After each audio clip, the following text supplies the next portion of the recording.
Welcome. In this episode, I want to discuss clearly and systematically how Athenian institutions actually worked at the start of the 4th century BC. This is one of those areas that even people familiar with Greek history often find difficult to conceptualize. Not because the structures are especially complex, but because the underlying logic of Athenian democracy differs so fundamentally from how we're used to thinking about governance. The central question we are going to address today is fairly simple. How did Athens run its democracy?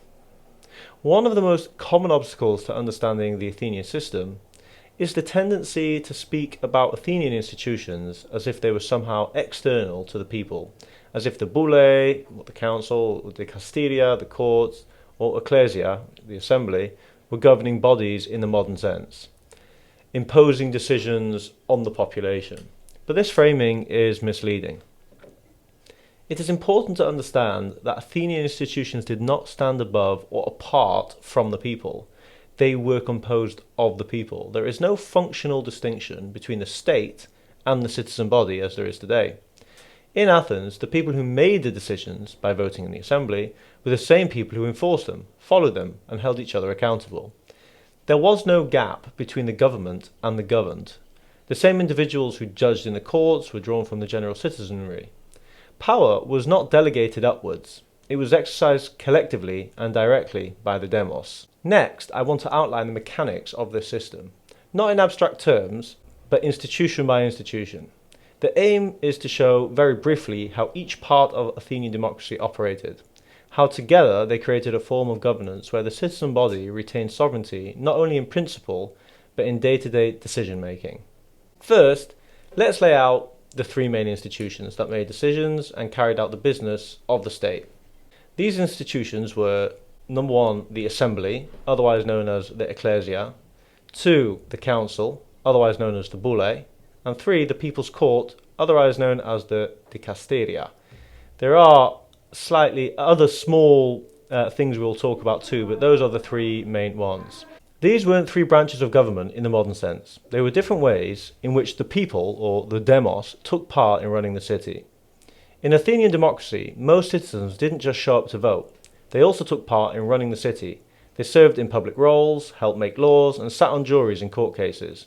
Nearly all these positions were assigned by lot, not by election, to give everyone a fair chance and prevent the rise of a political elite. So now let's go through each institution one by one, starting with the Ekklesia, or the assembly. This was the central decision-making body of Athenian democracy. It met 40 times per year, usually on the Pnyx, a hill just west of the Acropolis, and was open to all male citizens over the age of 18. Attendance varied, but around 6,000 citizens might show up on a typical day. This was where the Demos exercised direct sovereignty. They voted on matters like foreign policy, like war, peace and alliances, public finance, where money was spent, and general legislation before Nomothesia reforms, which we'll discuss soon. They also elected some key officials, like generals. Now, here's the crucial part. Voting was done by raising hands. It was also known as keratonia. This was done, crucially, not by the ballot. There's no exact vote counting system, so the presiding officers had to judge which side had more support simply by looking. That means decisions didn't pass by a narrow 51% margin. They passed when there was a clear and visible majority, usually by overwhelming consensus. In other words, legitimacy of decisions depended on how obviously the majority supported it. If the vote looked close, they didn't just guess, oh, is this a majority? No. They might throw it out or postpone it and come back and vote again. Since all voting was public, people were conscious of how they appeared in front of others, and this created social pressure towards some kind of consensus, especially on important issues. Also important to note, there was no political parties in the modern sense. There was no opposition bench. Citizens just came to argue for and against their proposals. Debates could very often be quite fierce. When it came time to vote, the goal was not to have just like a bare majority rule. The idea was to have a decision the community could broadly support. To understand what the assembly or Ekklesia actually did, we need to rethink what we mean by the word institution. The Ekklesia was not a separate body like a modern parliament or government. It was the people, it was the Demos. So when we say the assembly decided, what we really mean to say is the average citizen, the demos, the community, the man on the street, standing side by side with his neighbours, listened to arguments and made decisions together by a public show of hands. After the end of the 5th century BC, Athens introduced reforms known as Nomothesia. It was a set of procedures that made a clear separation between two different types of decisions. The first were decrees, or Propouleumata. These were specific practical decisions made by the assembly. For example, they could honour a citizen with a public crown, approve money for festivals or military campaigns, they could send an embassy abroad or grant exemptions or punishments in particular cases. These could be proposed and passed in any ordinary meeting of the assembly, often based on draft motions prepared by the council or the Boule. But not always. Any citizen could, in theory, put forward a motion, and if the vote clearly was supported, usually by the show of hands we discussed before, the decree would pass. The second type of decision was called laws, or nomoi, and these were general, long-lasting rules, measures that applied across time and across the whole citizen body. And these included laws like the tax system, rules about citizenship, legal procedures, public regulation, which affected all future cases. But after the Nomothesia reforms, these could no longer be passed directly by the assembly. Well, why? It wasn't to reduce the people's power, but it was to introduce a safeguard that made the lawmaking process more careful and consistent, so that general laws weren't rushed through without a review. Now, how were laws made after the Nomothesia? In Athens, you couldn't just propose a new law at any time or in any way. New laws could only be proposed during a formal review of existing laws held at the start of each civic year. This review happened during a special assembly session called the Ekklesia. Apologies for my terrible pronunciation, which literally means a vote by hand. And this was a vote on whether the existing laws were still appropriate. Citizens would vote on whether each category of law, taxation, citizenship, etc. should remain unchanged. And if the assembly decided that any area needed revision, citizens could then submit proposals for new laws in that area. These proposals had to explain why the new law was needed, which existing law does it contradict, if any, and how these conflicts were to be resolved. Usually, it was done by repealing the older law. This ensured that new laws weren't introduced casually or reactively. The system was designed to encourage deliberate, transparent, and accountable change, all starting in a public, collective setting. Only after this assembly-approved law review could the process move to the next stage, which involved appointing a panel of Nomothetai to hear the proposal. This was the core of the new system. The Nomothetai was panels of ordinary citizens chosen by lot from the jury pool. And just like court jurors, they were chosen at random. They weren't experts or permanent officials, and because they changed constantly, you couldn't influence or lobby them in advance. They listened to arguments for and against the proposal, they compared it with existing laws, and then they voted again by this majority onto whether they want to pass it. But it is important to stress, this wasn't a separate class of legislators. These were citizens temporarily acting in a legal role, rotating constantly. There was no room for gatekeepers or career politicians. Number 4 was public display and scrutiny. Before any vote, proposed laws had to be publicly displayed for a set period. This gave other citizens time to read them, check for contradictions, and prepare objections. It was a way to prevent rushed, emotional, or self-serving proposals from slipping through the system. And 5 was a final vote. After hearing all arguments, the Nomothetai voted. If the majority approved, the proposal then became a law, or a nomos. This wasn't a restriction on democracy, it was democracy becoming more self-aware. The same people who voted in the assembly also served as Nomothetai, jurors, magistrates, and officials. But each role was structured to encourage more careful thinking and to stop immediate reaction-based thinking. The system worked because it was based on trust in the judgment of your ordinary citizens. But it was organised in ways that made sure their decisions weren't chaotic or contradictory. There was no professional lawmaking class, there was no standing offices full of bureaucrats. Every part of the process came back to the demos, itself acting in different capacities. Now, there were legal safeguards. The question would be like, what if a decree passed by the assembly and it contradicted an existing law? And in this case, there were special legal procedures called the Graphe Paranomōn, and this was a public legal way to challenge a law, where any citizen could take any other citizen to court for proposing an illegal decree. If the court, again a jury of ordinary citizens, agreed that this was an illegal or contradictory law, the decree could then be struck down, and the person who proposed it gets fined or barred from public activity. This ensured that the assembly, even as the most powerful gathering of citizens, remained accountable to the laws it had already passed. The next major institution we will cover is the Boule, or the Council. The Boule was made up of 500 ordinary citizens chosen by lot each year, 50 from each of Athens' 10 tribes. Each tribe was made up of smaller local units called Demes. And I know to people this kind of system can get quite complicated. You've got tribes, you've got Demes. So to make this clearer, I'm going to try and use modern UK systems as a rough comparison. So imagine a Deme as maybe your local parish or your ward, and the tribe as something like a large borough, and the Boule as the city council. And this was made up of people randomly selected from each borough. 50 citizens were chosen at random from each tribe, so 10 tribes gave you a total of 500 councillors. They didn't campaign, they weren't elected, and they didn't hold permanent office. These were ordinary citizens taking turns for 1 year at a time to help run the city. No one could serve more than twice in their lifetime, and there had to be at least 10 years between those terms.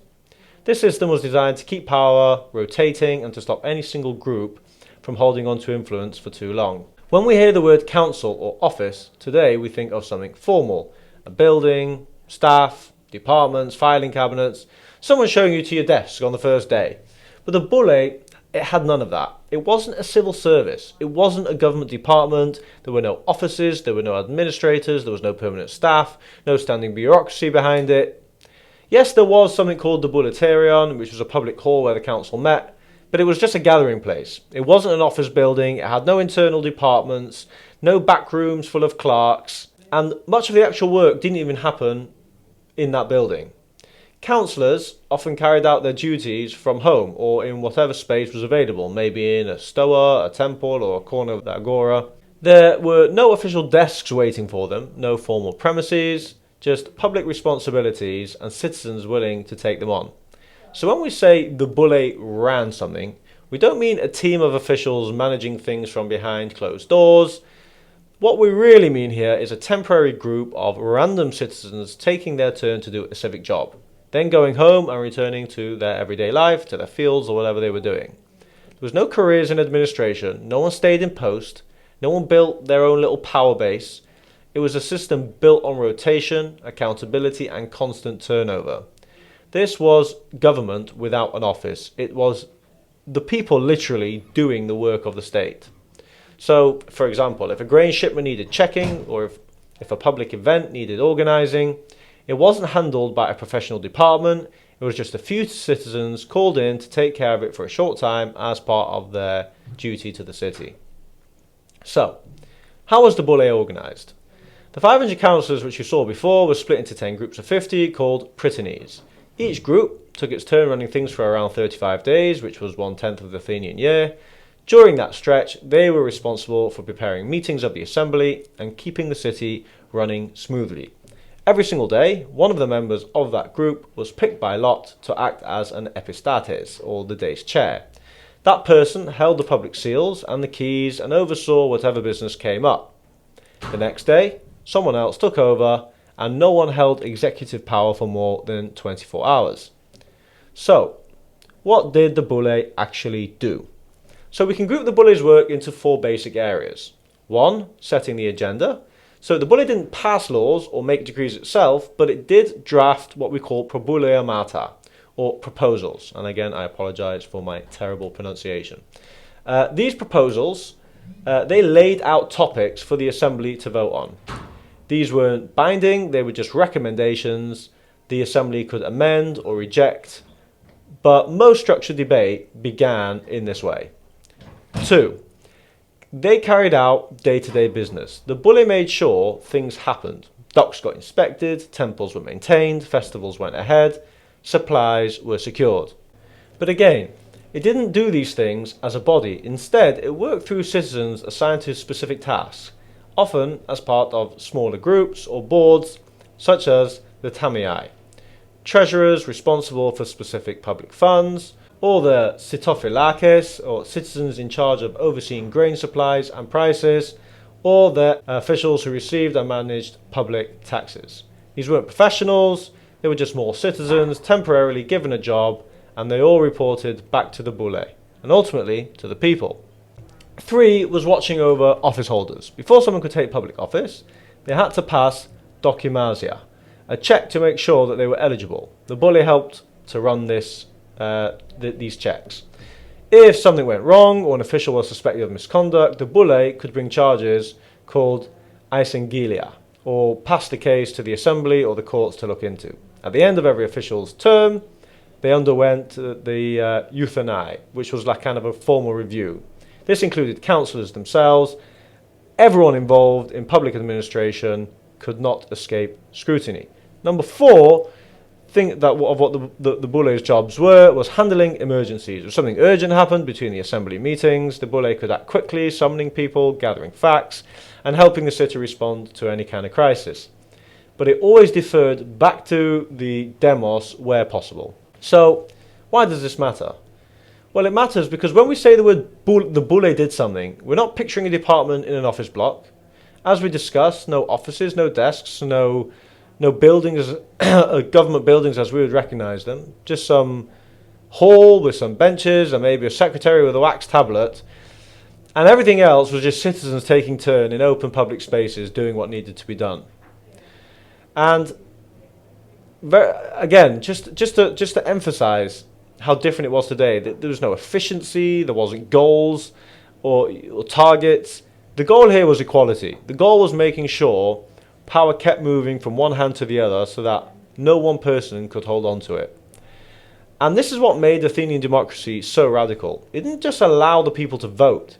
It made being involved in running the city part of everyday citizenship. This was a totally new and revolutionary model.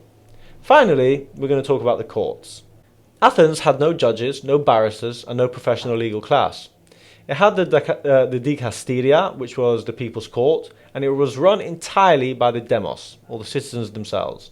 Like the assembly and the council, the courts were made up of ordinary citizens, chosen by lot, serving temporarily. These courts weren't just used to settle disputes, they were one of the central ways the Athenians enforced laws, held officials accountable, and protected democracy itself. They weren't a check on the people, they were the people in another form. So who served? Each year, 6,000 citizens, as long as you were over the age of 30, were selected by lot to serve as potential jurors.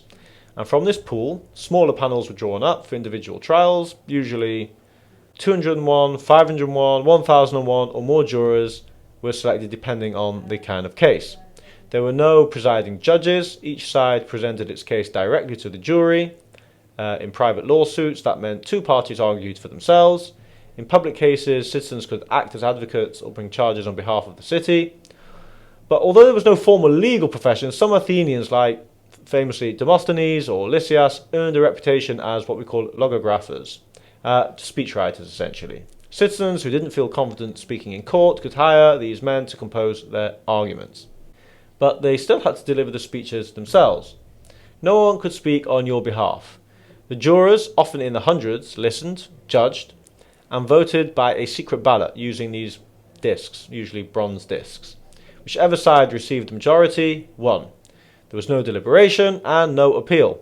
This was not a system based on legal training or courtroom rituals. It was based on popular judgment, shared norms, and the active participation of your ordinary citizens. So, aside from that, what did the courts do?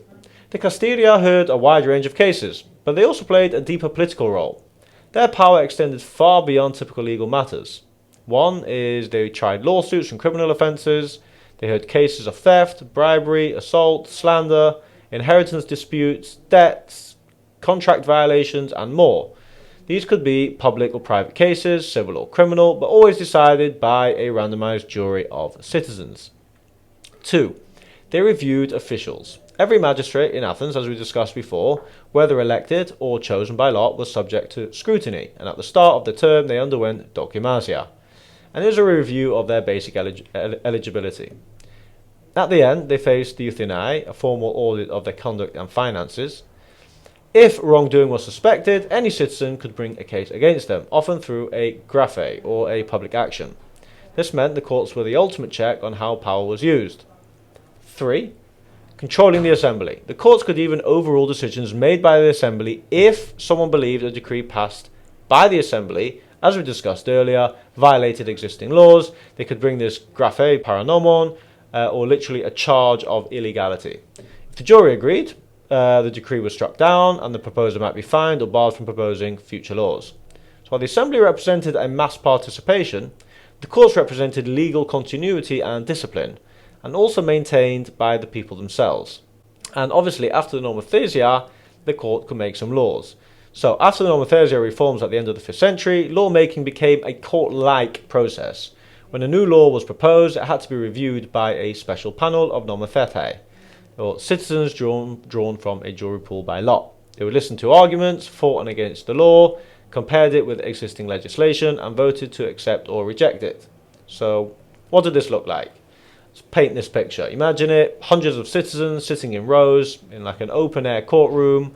They had a water clock ticking in the background, which limited each speaker's time. 2 citizens would stand, maybe they were nervous, reading these prepared speeches, possibly written by a professional. And at the end, the jurors dropped their voting discs into the urn, one for conviction, one for acquittal. The votes were secret, and the outcome was final. No appeals, no judges, just citizens doing justice. So why does this matter? The Dikasteria was more than just courts. They were one of the most powerful and flexible tools of Athenian democracy. They settled the disputes, enforced public accountability, and blocked illegal decisions. And they shaped the very laws the city lived by, and like every part of Athenian government, they were run not by officials, and again, I'm just going to keep emphasizing this, these were enforced by rotating citizens, drawn by lot, serving temporarily, answerable to no authority but the law and each other. This wasn't a courtroom theatre, it was popular sovereignty in action. Now, there are other official positions that needed to be filled. So, who were these magistrates? Well, the term Archon originally referred to the city's top leaders, but by the 4th century BC, magistrates included a wide range of public roles, around 700 different posts, across everything from finance, religion, to army, and grain supply. And they were selected in 2 main ways: by lot. Like most offices, they were filled by lot, and this was the way to keep things democratic and fair, and any eligible citizen could serve. And then there was by election. A few key roles, especially those involving military command or high-level finances, were elected, usually from wealthier citizens, because they involved specialized skills or personalized risk. But whether chosen by lot or election, all magistrates were subject to the same rules. Now, magistrates, like we discussed, they didn't make any laws, they didn't set any policies. Their job was to carry out what the people had already decided in the assembly and what had already been laid down in the law. Their responsibilities were usually quite narrow and very specific. They could be, for example, supervising marketplaces, or managing festivals or sacrifices, or collecting taxes, guarding prisons, or maybe overseeing public construction. They weren't bureaucrats in an office, they were citizens performing a civic duty, often in a public or outdoor setting, usually unpaid or minimally paid, with limited or no staff. So how were they controlled? Whereas with Athens, everything has a balance of power, and Athenian magistrates were no different. They weren't independent, they were tightly bound by the law and by the people. There was legal vulnerability while in office. Magistrates could be taken to court during their term if they were seen to act illegally or abusively. There was no protections or immunities if you were in office, and this meant that power was always on loan and always under review. The Demos never gave up control to any individual. It doesn't matter what their job was in the whole system of politics. In most societies, administration leads to administration. Officials create offices, experts create systems, and over time, control drifts upwards. Athens fought against that system. Magistrates were not administrators in the modern sense. Like we said earlier, there were no careers to build. There was no control on information or lasting departments. They were to basically carry out the public will under the eye of the public for a limited time. And especially compared to today and to what went before, this was a radical model. Hundreds and hundreds of citizens serving briefly, scattered across dozens of tasks, kept power dispersed, responsibility shared, and democracy alive in everyday life. It wasn't efficient, and this wasn't the point. It was about making sure governing was part of being a citizen and not a job held by someone else. I hope this relatively straightforward explanation of key Athenian institutions has been beneficial for you. Your comments, and as I'm sure more crucially, your corrections and your questions are always welcome below. And if this video helped you in any way, a like would be greatly appreciated, and subscribing ensures you won't miss any future content. But crucially, being a small channel, your support makes a big difference in helping others discover this information and motivates me to continue making these videos. And if you care to, there's a link to buy me a coffee below, and you could do that too. Thank you very much for watching, and I will see you next time.